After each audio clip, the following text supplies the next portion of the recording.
on that front, who wins and loses, Mark, in the eyes of the American people? Poll numbers clearly show, as we were just talking about, that Americans want Congress to compromise. They don't want the government to shut down. But by the same token, as you just mentioned, like most people won't, unless you work for the government, it's probably not going to make a big difference in your life. Well, not the way shutdowns are done today, where the Social Security checks still go out. Right. Back in the original shutdown, they realized, oh my God, we can't do it. Look, as you said, that's the poll that people blame the Republicans. They're the House.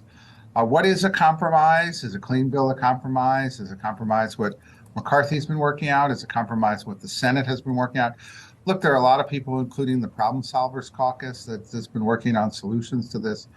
The best thing is if McCarthy can keep his coalition together, then he could get something that will have some spending restraint along with the CR, and that probably would be overall the most helpful.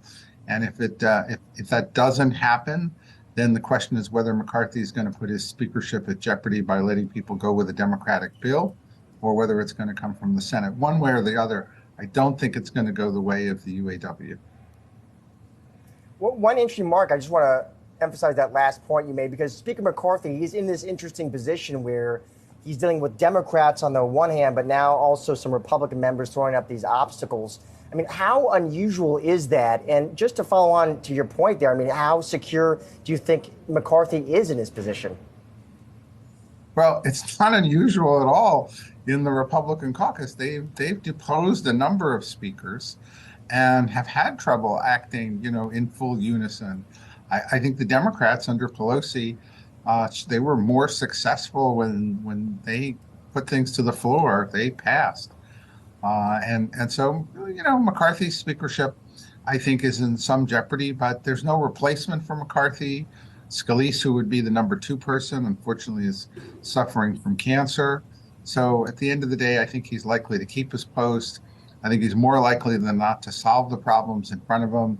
He's a tireless worker. He's actually, I think, a little bit of a compromiser all around.